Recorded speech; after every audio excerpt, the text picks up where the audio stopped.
All right, hey Carrie, thanks for joining us. We're going to get started here in just a minute.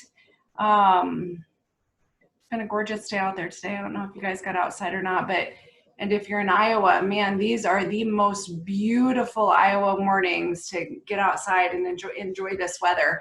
But with today's day and age, we're still talking immune system. So I'm glad you guys are here.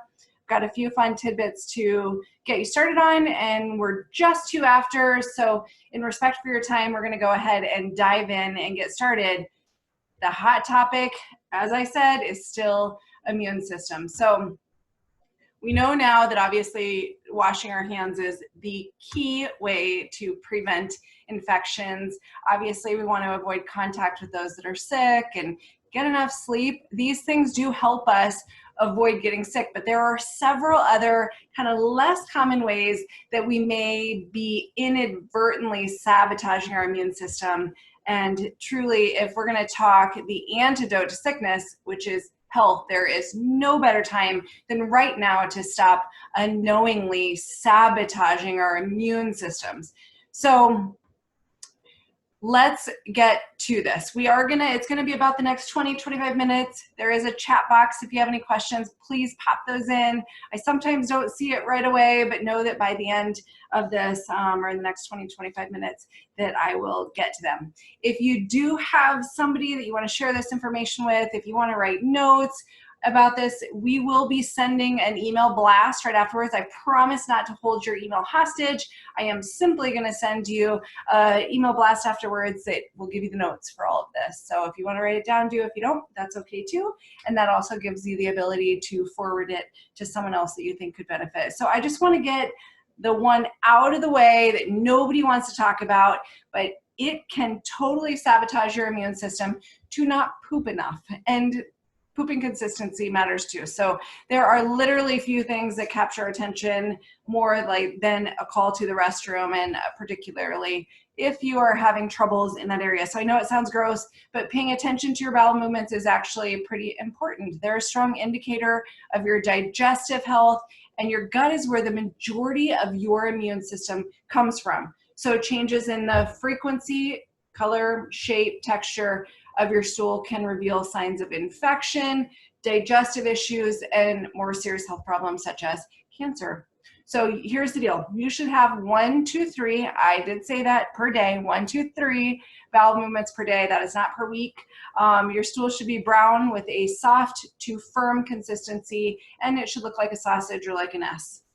So your stool should sink to the bottom of the stool. It should not float. Now, if you're having trouble, here's what you can try.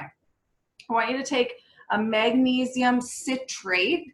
There's lots of magnesiums out there. I want you to try magnesium citrate supplement before bed every night on an empty stomach. Don't take it with food or it's not going to work the same.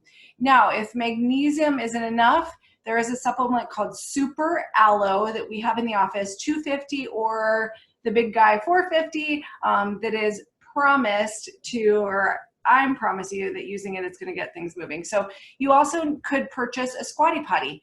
Your body is designed to be in a squat when you are eliminating, not with your knees lower than your hips. So you want the knees up a little bit, and a squatty potty just sits around your toilet. You pull it forward a little bit when you need to go to the bathroom. And I just saw those at Target. You can also get them on Amazon and have them delivered right to your doorstep. You need to drink at least a half an ounce of water per pound of body weight. So for ease of math, if you weigh 200 pounds, yes, you do need 100 ounces of water per day, bare minimum. Your body is like a vehicle. If you are going to drive your vehicle from Des Moines to Omaha, it requires a certain amount of gasoline. Your body, to run it from morning until night, requires a certain amount of water. You need that much water, or I promise you, you're slowly becoming dehydrated. And dehydration can not only impact bowel movements, but it can affect your overall health. So you got to stay hydrated. I understand that it's tough to get the ounces needed. So a few things that make it easier on me. I don't have it today, but I normally have a very large jar that I use for water, so I don't have to fill it up like eight 8-ounce glasses or something.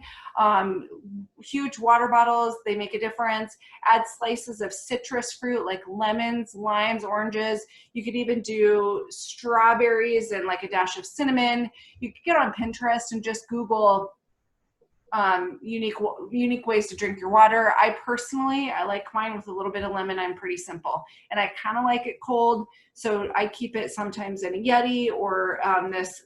No, I can't think of it. It's anyway, I'll put it in the email to you guys afterwards. I just got it, but it's just a slim shaped bottle that keeps it nice and cold. Please always drink filtered water. Now, when it comes to immune system, this one might shock you, but loneliness has been shown to at least indirectly negatively affect the immune system. And the current isolation measures that have been happening over the last, 4 months, and I know it's less, but it's still happening. They can affect you in more ways, affect others more than it might affect us. It depends, how isolated you are, but it really is impacting the health of people. And there's study after study that shows that. There is a new study that kind of sheds a little bit of light on the issue. It finds that it alters the immune system cells in a way that actually increases susceptibility to illness. So you've got to use what you can, right? Use the technology, the Zoom, the FaceTime, the Skype, the phone, to connect with family members and friends. Reach out. What we've done is, and we've reached out to nursing homes. I don't know if those isolation measures are continuing, but I know in nursing homes, they couldn't even leave their room. They'd have to wave to their loved one from the window. So challenging for these people. So we sent cards to residents that we called nursing homes and said, who doesn't have a lot of family and friends? Who could we send cards to and tell them more about us and ask about them and try to start this pen pal situation? You can join an online support group or a book club. Call up a family member or friend, set up a recurring ongoing virtual date each week. The other thing that can affect us, which is happening with isolation as well, is that we're sitting too much. It's kind of a joke that like, what Netflix are you watching now? I know people are watching more TV than they ever have before. So did you know that the average amount of time spent sitting per day is 6 to 8 hours? Most of this is on an electronic device in front of a TV, a computer, on your phone. I mean, not only are we increasing the risk of back problems, weight gain, but sitting, and I want you to hear me, sitting is now considered the new smoking. That's how hard it is on your body. So more studies obviously need to be done, but there was a study in the American Journal of Preventive Medicine found that being sedentary can negatively impact the immune system, health, and function. So when you're working on a computer, we all are, get up every half an hour to simply stretch at your desk, do some squats, move around. You could even set a goal like I'm going to do 20 squats every hour, or every time you go to the bathroom. If you're drinking enough water, you're going to be going. So every time you go to the bathroom, you could quickly do 20 squats. How many would you end up with in a day, and how would that positively impact your health? Use your lunch break to go on a walk with a coworker. Ask your boss for a standing desk. I mean, maintain a healthy exercise routine to offset so many hours of sitting. We used to, we didn't need formal exercise 100 years ago because we were hunters, we were gatherers, we walked to church, to school, to grocery shop. Now we sit and we can do everything from the click of a button, including getting our groceries delivered. So we need some sort of formal exercise or movement. And please choose activities other than TV with your kids. So maybe make it a routine that every night you go around the block. It does not need to be that you're slaying the dragon by choosing like couch to 5K. Do something and get moving. Get off of your fanny. It's going to positively impact a lot of areas of your life.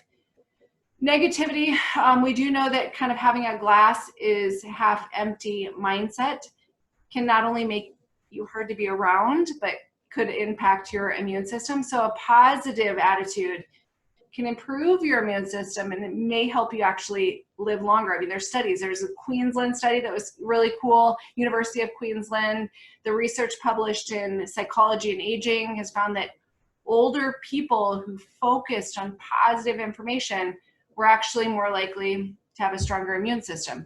So choosing to focus on the positive and be grateful is not just about living a life like everything is rainbows and unicorns. It's about positively impacting your health, and imagine how that positivity is going to rub off on those around you. So you have to know that life can throw you against any wall and you'll come back fighting.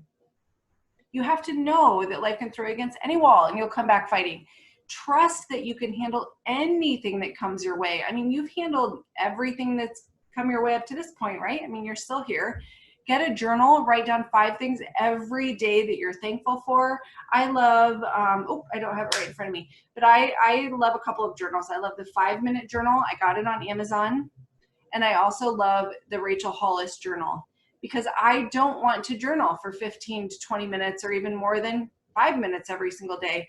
So I love the ease and the simplicity of that, because it's a positive habit that I have incorporated it, I can stick to. So that's really, it's the consistency of these habits and behaviors that are going to positively impact our health. It's not doing something once that makes a difference. It's what you do over a period of time. Gratitude is huge. Reach out to somebody that's brought positivity to your life and thank them. Find somebody that needs a little joy and do something for them. Your candle can always light another's.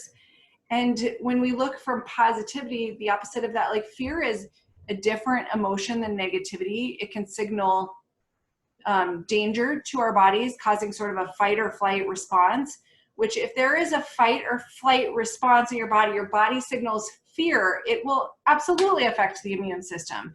I mean, if you're in the woods and you're camping and a bear jumps out of the woods and obviously scares you, what does your body do? I mean, you slow or even shut down non-essential functions that you don't need for immediate survival, such as digestion. You sharpen or strengthen the things you need for survival, such as your eyesight. You increase your heart rate, your blood flow, the blood pressure, so you can run faster, stronger, longer from the bear. Your body's gonna provide like an increased hormone flow to your brain so that you can focus on the danger, and your adrenal hormones will kick in so that you can go faster, and actually you won't feel pain, most likely in a situation like that. You can run through, you could run across gravel on bare feet and it's not going to bother you, because of what your body is doing to protect you. So if you are running from the bear, you're probably also, your body is not really worried about your immune system at the time. It's worried about immediate survival. So think about this. If you are constantly stressed out and in fear, and then you're wondering, why don't I feel good? I mean, you are unknowingly affecting that immune system. So here's the deal.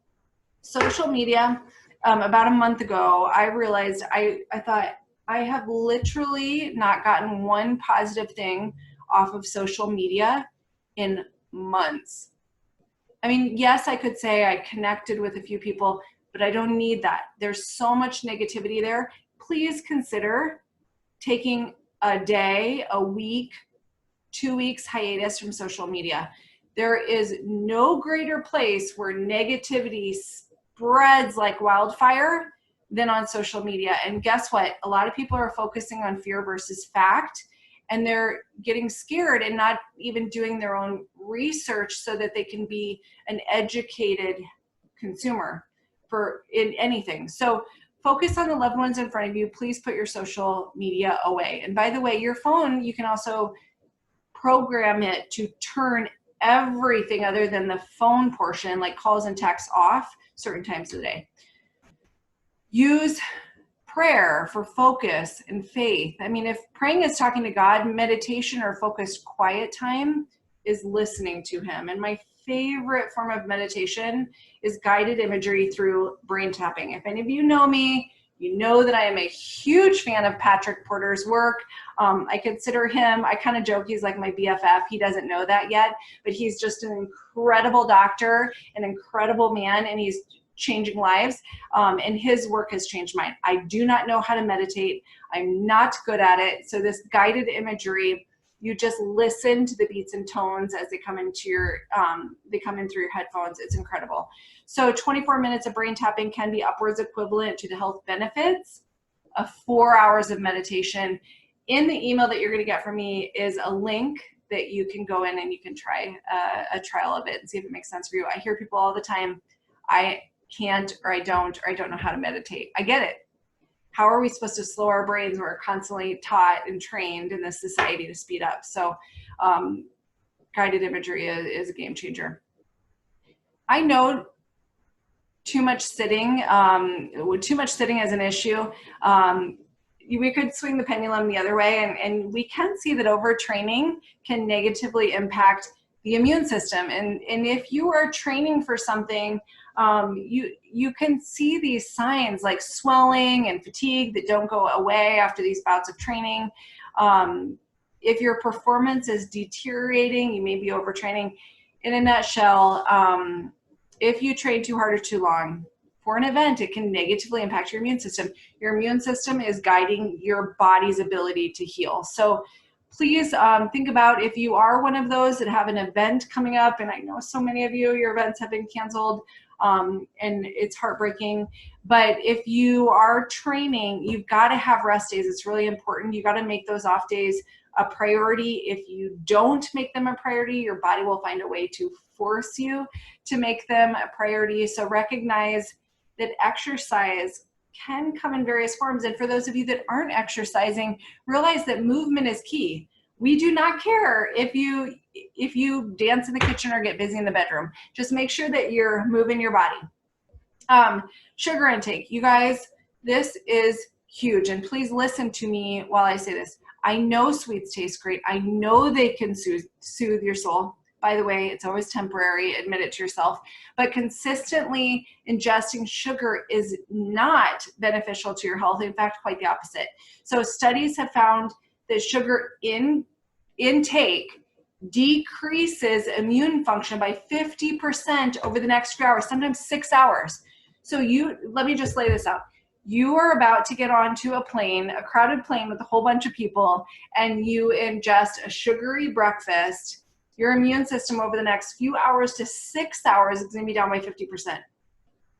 Eating sugar, it puts your white blood cells into a temporary coma.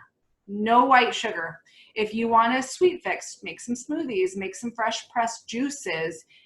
You also, this may sound weird, but if you have a sugar craving, eat some protein or some fat. Meditate, exercise. Stress makes us crave sugar, can make us crave salt. That's usually what it does for me, which is a whole other topic, which I could talk about, my cravings for fries. But anyways, I know none of you have probably ever experienced any of this, right? Anyways, so with this article, or with this blog that I wrote a while ago, which I'm going to send to you guys, which outlines all of this, I really just wanted to make sure that you are finding a way to feel in control about what you can feel in control about in uncertain times.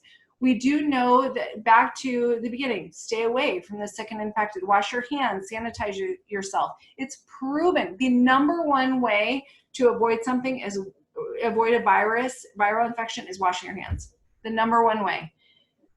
But please layer on staying away from negativity, fear, too much consumption of sugar, being sedentary, loneliness, dehydration, and keep those bowel movements consistent. Embrace positivity, drink more water, stay hydrated. Am I going over some of these twice?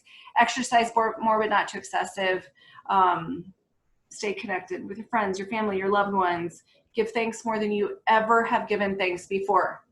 So I'm through with my soapbox, but before I go, I want to leave you with something. I want you to ask yourself, where would you be in 2 months, 2 years, 2 decades, if you did nothing to change your current health condition. I mean, some of you are doing great and you just want to improve that. Keep going. Some of you recognize that you need to do something different about your health or with your life. I get it. Maybe you're overwhelmed or even scared.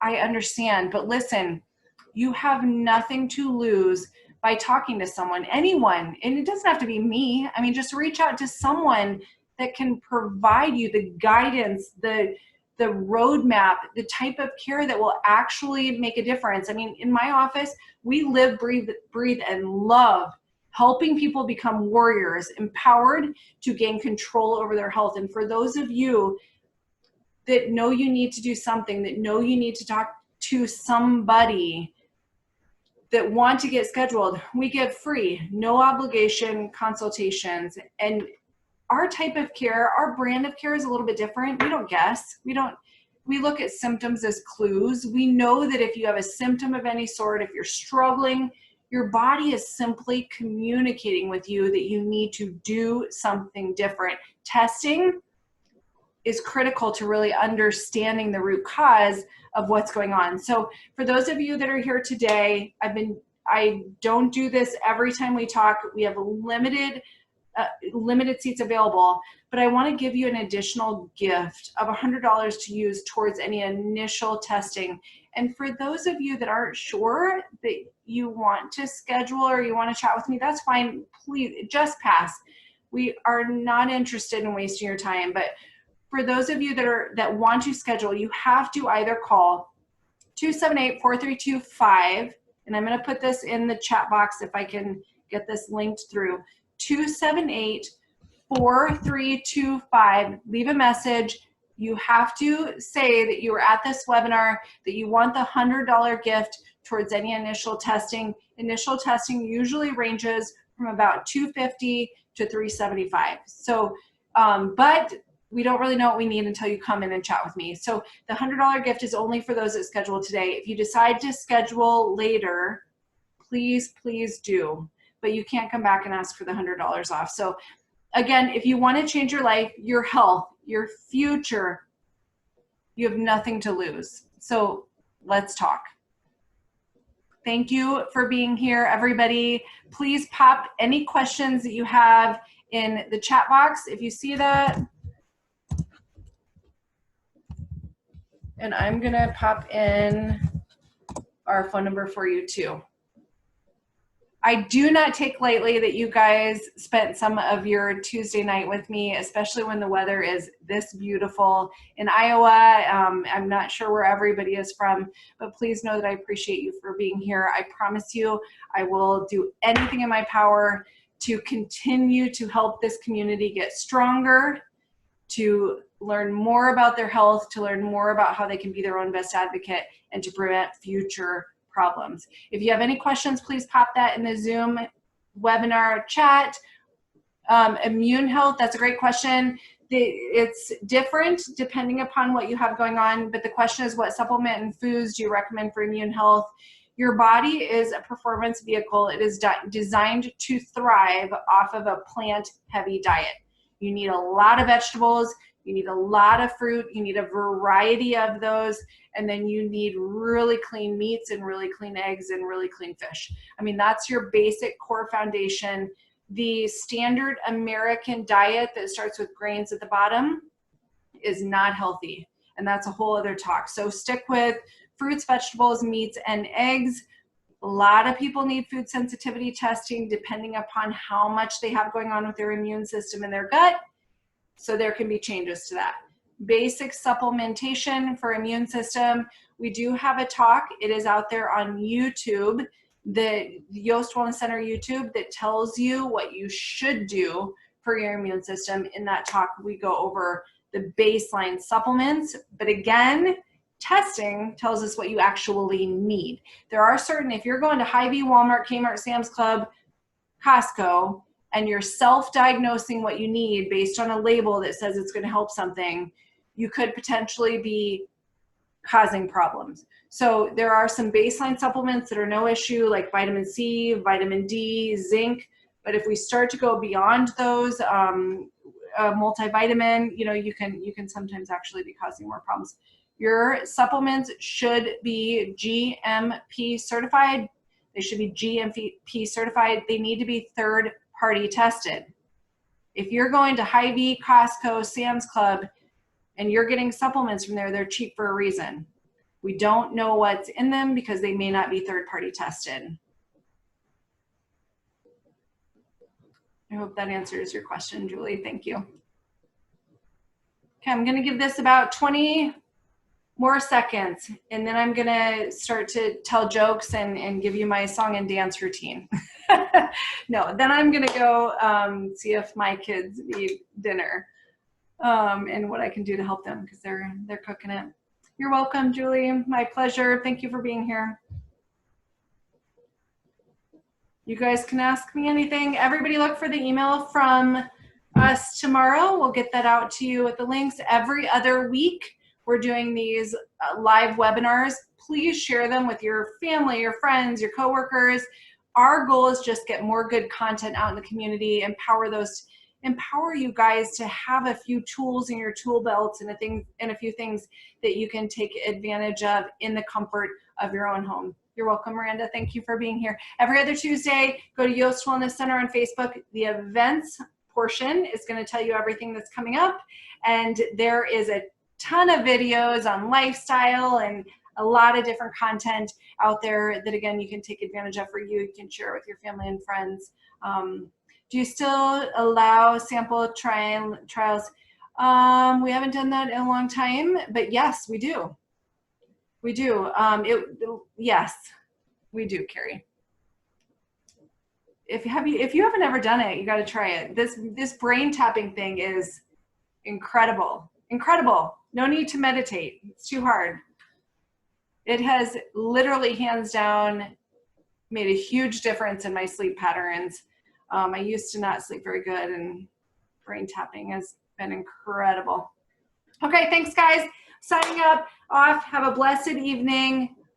My honor and privilege to be here with you, and we'll see you soon. Bye.